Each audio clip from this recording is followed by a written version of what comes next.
For 16 years, one of America's most wanted criminals lived freely among us. He walked the beaches of Santa Monica, fed stray cats, and chatted with neighbors who had no idea they were living next door to a man responsible for 19 murders. James Whitey Bulger wasn't just any fugitive, he was the FBI's own monster, a creation of corruption so deep it would shake the very foundations of American law enforcement. To understand the shocking truth about Whitey Bulger, we need to go back to where it all began, the mean streets of South Boston in the 1940s. Born into poverty in the housing projects of South, James Joseph Bulger Jr. seemed destined for trouble from the start. By age 14, he was already stealing, and by his 20s, he was robbing banks with a calculating precision that would become his trademark. But here's what most people don't know. Bulger's transformation from petty criminal to untouchable crime boss didn't happen in spite of law enforcement. It happened because of them.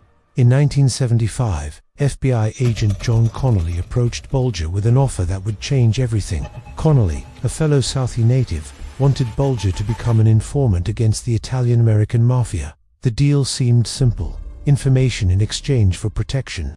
What actually unfolded was one of the most corrupt relationships in FBI history. The FBI didn't just turn a blind eye to Bulger's crimes, they actively enabled them.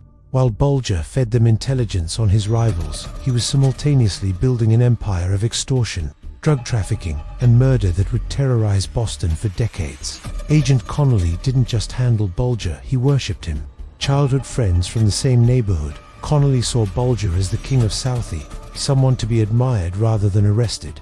This twisted relationship would prove catastrophic for justice. Here's how deep the corruption went. When rival gang members planned to kill Bulger, the FBI warned him.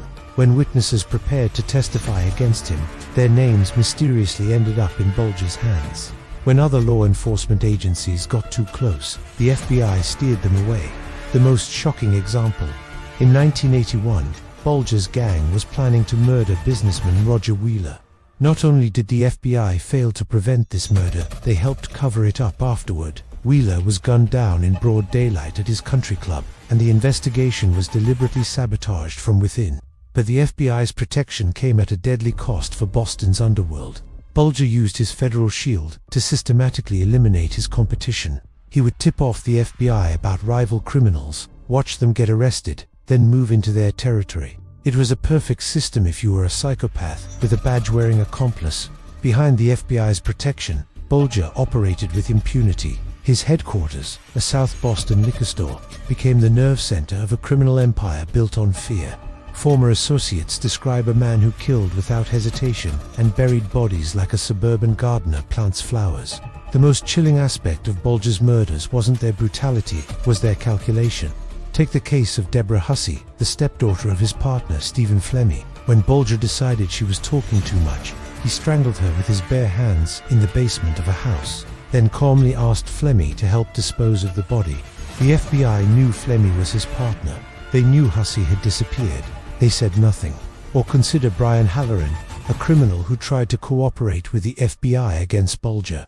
When word of his cooperation leaked from within the FBI, Bulger executed him in broad daylight on Boston's waterfront. The message was clear: cross Whitey Bulger, and the federal government won't protect you. By the 1990s, Bulger had murdered at least 19 people. The FBI not only knew they helped him get away with it, but this house of cards was about to collapse in the most spectacular way possible. December 23, 1994. While most Americans were preparing for Christmas, Whitey Bulger was preparing for the run of his life. Agent Connolly, despite being removed from the case due to corruption concerns, made one final call to his criminal patron. The indictments were coming. What happened next reads like a Hollywood thriller. Bulger disappeared into the winter night, beginning a 16-year game of hide-and-seek with the FBI that would become legendary. But here's the twist that still shocks investigators. Today Bulger didn't run far, and he didn't run alone. His girlfriend Catherine Grieg became his partner in one of the longest successful fugitive runs in American history. Together, they moved from location to location, eventually settling in Santa Monica under the aliases Charles and Carol Gosco. For over a decade, they lived as a quiet elderly couple in a rent-controlled apartment just blocks from the Pacific Ocean. The FBI's massive manhunt featuring Bulger on their 10 most wanted list alongside Osama bin Laden, consistently missed obvious clues. Neighbors later reported strange behavior, large amounts of cash, no visitors, drawn curtains. But the most shocking revelation came after his capture. Bulger had been living under the FBI, his noses in locations where they had actually conducted searches. June 22, 2011. After 16 years on the run, a tip from a former beauty queen in Iceland, Iceland, finally brought Whitey Bulger's run to an end. Anna BJ recognized him from a public service announcement and contacted the FBI.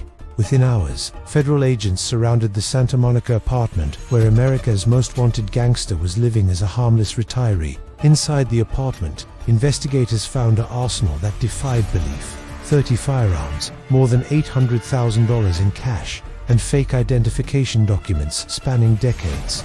But the real treasure trove was hidden in the walls of evidence of a criminal empire that had operated under federal protection for almost 20 years. The arrest triggered a reckoning that reached the highest levels of the FBI. Agent Connolly was convicted of racketeering and sentenced to 40 years in prison. Other agents faced charges.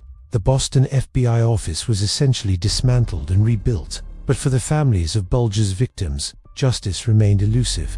At his trial in 2013, Bulger finally dropped his mask of respectability. He called the proceedings a sham, refused to testify, and showed no remorse for his crimes. The jury found him guilty on 31 counts, including his role in 11 murders. At age 84, he was sentenced to 2 life terms plus 5 years. But even behind bars, Whitey Bulger's story wasn't over. On October 30, 2018, at age 29, he was found beaten to death in his cell at a West Virginia federal prison. His killers, fellow inmates with mafia connections, had delivered their own form of justice to the man who had betrayed so many of their associates decades earlier. The shocking truth about Whitey Bulger isn't just that he was a monster at S, that he was our monster. The FBI created him, protected him, and enabled him to terrorize an entire city for decades. The cost wasn't just measured in the 19 lives he took, but in the fundamental trust between law enforcement and the communities they're sworn to protect. Recent investigations have revealed that the corruption went even deeper than originally thought. Documents released in 2019 showed that FBI officials in Washington knew about the toxic relationship between Connolly and Bulger as early as 1977, yet allowed it to continue for nearly 2 decades. Whitey Bulger's grave marker bears only his name and dates no epitaph, no farewell message. Perhaps that's fitting for a man whose entire life was built on deception. But his real epitaph is written in the scars left on South Boston, in the families still seeking answers, and in the eternal question that haunts American justice. How do we trust those sworn to protect us when they become the very monsters we need protection from? What's the most shocking part of Bulger's story to youth murders? The corruption, or the fact that he lived freely among us for 16 years? Let me know in the comments below.